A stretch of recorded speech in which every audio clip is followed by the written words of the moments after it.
حضرت سلیمان علیہ السلام نے بادشاہت ملنے پر اپنے رب سے کیا کہا؟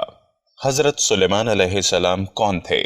کس نسب سے ان کا تعلق تھا؟ آپ پر کون سے معجزے ہوئے؟ بلکہ سبا کا کیا قصہ تھا؟ جب حضرت سلیمان علیہ السلام کو بادشاہت ملی تو انہوں نے اپنے رب سے کیا کہا؟ اس سے پہلے کہ ان سوالات کی جانب بڑھیں، حسب روایت ہم آپ کو اپنے یوٹیوب چینل پر خوش آمدید کہتے ہیں۔ اگر آپ ہمارے چینل پر نئے ہیں اور آپ نے ابھی تک ہمارے چینل کو سبسکرائب نہیں کیا تو ابھی سبسکرائب کریں اور ساتھ لگے بٹن پر کلک کریں تاکہ آپ کو ہماری ہر نئی آنے والی دینی معلومات سے بھرپور ویڈیوز وقت پر پہنچ سکیں۔ حضرت سلیمان علیہ السلام اللہ تعالیٰ کے برگزیدہ نبی تھے۔ سلیمان علیہ السلام داؤد علیہ السلام کے بیٹے تھے۔ سلیمان علیہ السلام کا سلسلہ نسب یہودا اولاد یعقوب کے واسطے سے یعقوب سے جا ملتا ہے۔ قرآن پاک میں انہیں اولاد ابراہیم میں شمار کیا ہے۔ داؤد علیہ السلام کی طرح اللہ تعالیٰ نے سلیمان علیہ السلام کو بھی بہت سے معجزے عطا کر رکھے تھے۔ آپ جانوروں کی بولیاں سمجھ لیتے تھے۔ ہوا پر آپ کا قابو تھا۔ آپ کا تخت ہوا میں اڑا کرتا تھا، یعنی صبح اور شام مختلف سمتوں کو ایک ایک ماہ کا فاصلہ طے کر لیا کرتے تھے۔ سلیمان علیہ السلام کی سب سے بڑی خصوصیت یہ تھی کہ آپ کی حکومت صرف انسانوں پر ہی نہ تھی بلکہ جن بھی آپ کے تابع تھے۔ سلیمان علیہ السلام کے زمانے میں یمن کے علاقے پر ملک سبا کی حکومت تھی۔ ایک دن سلیمان علیہ السلام کا دربار لگا ہوا تھا جس میں تمام جن و انس، چرند پرند اپنی اپنی جگہوں پر بیٹھے ہوئے تھے۔ دیکھا کہ ہدہد غیر حاضر ہے۔ آپ نے فرمایا ہدہد نظر نہیں آتا۔ اگر اس نے اس غیر حاضری کی معقول وجہ بیان نہ کی تو اسے سخت سزا دی جائے گی۔ ابھی یہ باتیں ہو رہی تھیں کہ ہدہد بھی حاضر ہو گیا۔ سلیمان علیہ السلام کے دریافت کرنے پر ہدہد نے بتایا، میں اڑتا ہوا یمن کے ملک میں جا پہنچا تھا جہاں کی حکومت ملک سبا کے ہاتھ میں ہے۔ خدا نے سب کچھ دے رکھا ہے، اس کا تخت بہت قیمتی اور شاندار ہے، لیکن شیطان نے اس کو گمراہ کر رکھا ہے۔ وہ خدا واحد کی بجائے آفتاب کی پرستش کرتی ہے۔ سلیمان علیہ السلام نے فرمایا، اچھا تو میرا خط اس کے پاس لے جا، تیرے جھوٹ اور سچ کا امتحان ابھی ہو جائے گا۔ چنانچہ ہدہد آپ کا خط لے کر ملک سبا کے پاس پہنچا اور خط اس کے آگے ڈال دیا۔ ملکہ نے خط پڑھ کر درباریوں کو بلایا اور خط کا مضمون پڑھ کر سنایا، جس میں درج تھا، یہ خط سلیمان علیہ السلام کی طرف سے ہے اور اللہ کے نام سے شروع کیا جاتا ہے جو بڑا مہربان اور رحم والا ہے۔ تم کو سرکشی اور سربلندی کا اظہار نہیں کرنا چاہیے اور تم میرے پاس خدا کی فرما بردار بن کر آؤ۔ ملکہ سبا نے بہت سے تحفے تحائف سلیمان علیہ السلام کی خدمت میں بھیجے۔ آپ نے ان تحائف کو دیکھ کر فرمایا، ملکہ نے میرے پیغام کا مقصد نہیں سمجھا۔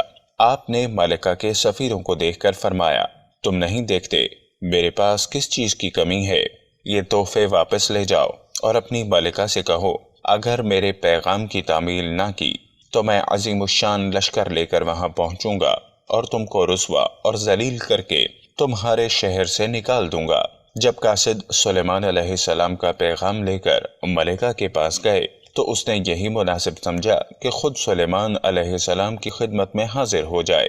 جب سلیمان علیہ السلام کو ملکہ کی روانگی کا علم ہوا تو آپ نے فرمایا، دربار والوں میں سے کوئی ایسا ہے جو ملکہ کا تخت یہاں لے آئے؟ ایک جن نے کہا، آپ کے دربار برخاست ہونے تک میں تخت لا سکتا ہوں اور میں امین بھی ہوں۔ آپ کا وزیر آصف بن برقیہ نے کہا، میں آنکھ جھپکتے اس کا تخت پیش کر سکتا ہوں۔ اس نے اسم اعظم پڑھا تو ملک سبا کا تخت حاضر ہو گیا۔ حضرت سلیمان علیہ السلام اور ضیافت۔ اے اللہ، مجھے آرزو ہے ایک دن تیری ساری مخلوقات جتنے بھی زیرو ہیں سب کی ضیافت کروں۔ حضرت سلیمان علیہ السلام کو جب ہفتے اقلیم کی بادشاہت عطا کی گئی تو وہ رب کے حضور یہ دعا مانگتے ہوئے اپنی خواہش کا اظہار کر رہے تھے۔ ندا آئی، اے سلیمان، میں سب کی روزی پہنچاتا ہوں، میری موجودات مخلوقات میں بے انتہا ہے، اس لیے تم سب کو نہیں کھلا سکتے۔ سلیمان علیہ السلام نے عرض کیا، اے میرے رب، تو نے مجھے بہت نعمت دی ہے، تیری عنایت سے ہی سب کچھ ہے، اگر تیرا حکم ہو تو میں سب کا طعام تیار کروں۔ اللہ رب العزت کا حکم ہوا کہ دریا کے کنارے ایک عالیشان مکان بنواؤ اور اسے نہایت کشادہ رکھو تاکہ جس مخلوق کو دعوت دو وہ اس مکان میں بآسانی آ سکے۔ حکم خداوندی کے بعد حضرت سلیمان علیہ السلام نے اس عمارت کی تیاری شروع کروا دی۔ اس کو مکمل ہونے میں تقریباً 1 سال اور 8 مہینے لگ گئے۔ میدان جیسے کشادہ اس مکان میں بافراد کھانے پینے کا سامان و اسباب مہیا کیا گیا۔ کم و بیش 22,000 گائیں ذبح کی گئیں اور بہت کثیر تعداد میں دیگیں پکائی گئیں۔ مشروبات کے تالاب تھے جن کی تیاری جنات سے کروائی گئی اور ایک پرتکلف قسم کی دعوت کا اہتمام کیا گیا۔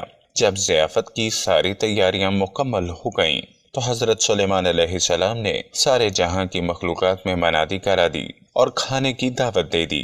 ساری مخلوقات، انسان، جن، چرند پرند، درندے اور ہر طرح کے کیڑے مکوڑے، خشکی، تری اور ہوا میں اڑنے والے اور رینگنے والے بھی، تمام مخلوق کھانے کی دعوت پر آن پہنچیں اور اس مکان میں جمع ہو گئے۔ اب سلیمان علیہ السلام نے اللہ تعالیٰ کی عظمت اور قدرت کو دیکھنے کے لیے تمام جمع شدہ مخلوقات کا مشاہدہ کرنا چاہا۔ چنانچہ ہوا کو حکم دیا کہ تخت سلیمان کو اٹھا کر دریا کے اوپر ہوا میں معلق رکھے تاکہ حضرت سلیمان علیہ السلام ہر متنفس کو اپنی نظر سے دیکھیں اور اللہ کی قدرت کاملہ کا مشاہدہ کر سکیں۔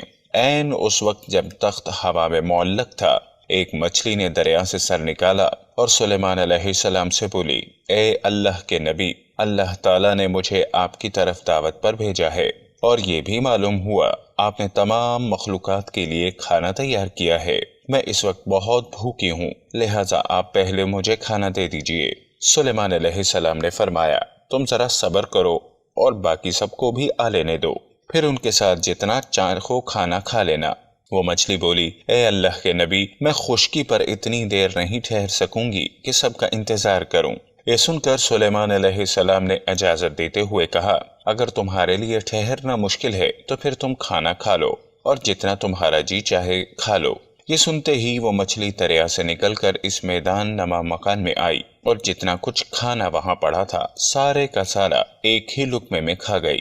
پھر سلیمان علیہ السلام کی طرف مڑی اور ان سے مزید کھانا مانگنے لگی۔ یہ دیکھ کر سلیمان علیہ السلام متعجب ہوئے اور بولے، اے مچھلی، میں نے تمام مخلوقات کے لیے یہ کھانا تیار کیا تھا جو تم ایک ہی نوالے میں کھا لیا، کیا اس سے بھی تیرا پیٹ نہیں بھرا جو تو اور کھانا مانگ رہی ہے؟ مچھلی بولی، اے اللہ کے نبی، اللہ تعالیٰ مجھے ہر روز 3 لقمے رزق دیتا ہے اور جو کھانا آپ نے تیار کیا تھا وہ تو سب کا سب صرف ایک ہی لقمہ ہوا، اب مجھے 2 لقمے مزید کھانا درکار ہے، تب کہیں میرا پیٹ بھرے گا۔ میں آج آپ کی مہمانی میں بھوکی رہی ہوں اور اگر آپ اسی طرح باقی مہمانوں کو بھی کھانا نہیں دے سکے تو آپ نے ناحق انہیں کھانے پر بلوایا۔ سلیمان علیہ السلام مچھلی کی یہ باتیں سن کر حیرت زدہ رہ گئے، چکر آئے اور ان پر غشی طاری ہو گئی۔ جب ہوش میں آئے تو ندامت سے سجدے میں گر پڑے اور روتے ہوئے کہنے لگے، اے اللہ، میں نے بہت ہی قصور کیا اور تیری درگاہ میں نادانی کی۔ میں نادان و مسکین ہوں اور اس بات سے ہمیشہ کے لیے توبہ کرتا ہوں، بے شک مجھے اور سارے جہاں کو رزق دینے والا صرف تو ہی ہے۔ یا اللہ، جب میں مایوس ہو جاؤں تو میری دعائیں قبول نہیں ہوتی، تو یہ یاد کرنے میں میری مدد فرما کہ تیرا پیار اور رحمت میری مایوسیوں سے کہیں زیادہ ہے اور میری زندگی کے بارے میں تیرے فیصلے میری خواہشوں سے کہیں بہتر ہیں۔ یا اللہ، میری وہی دعا قبول فرما جس میں تیری رحمت اور تیری رضا شامل ہو، اور مجھے کچھ ایسا نہ عطا فرما جس میں میری بربادی پوشیدہ ہو۔ یا اللہ، مجھے اپنی رحمتوں سے گھیرے رکھ اور مجھے کبھی میرے نفس کے حوالے نہ کرنا۔ اے پروردگار، ہمیں بھی ان لوگوں میں شامل فرما جنہیں تو ہدایت فرماتا ہے اور وہ صراط مستقیم پر چلتے ہیں، جو توبہ کرتے ہیں اور جن کی توبہ کو تو قبول کرتا ہے، جو تیرا خوب شکر ادا کرتے ہیں اور ان پر تو اپنا خاص کرم فرماتا ہے۔ یا اللہ، مجھے اپنی مانگی ہوئی ہر دعا پر اعتبار ہے کہ وہ آپ کے در تک ضرور پہنچے گی، کیونکہ مجھے اس بات پر پورا یقین ہے کہ جو دعا درود پاک میں بند کر کے بھیجی جائے، میرا رب اس دعا کو کبھی رد نہیں کرتا۔ اللہم صلی علی محمد وعلی آل محمد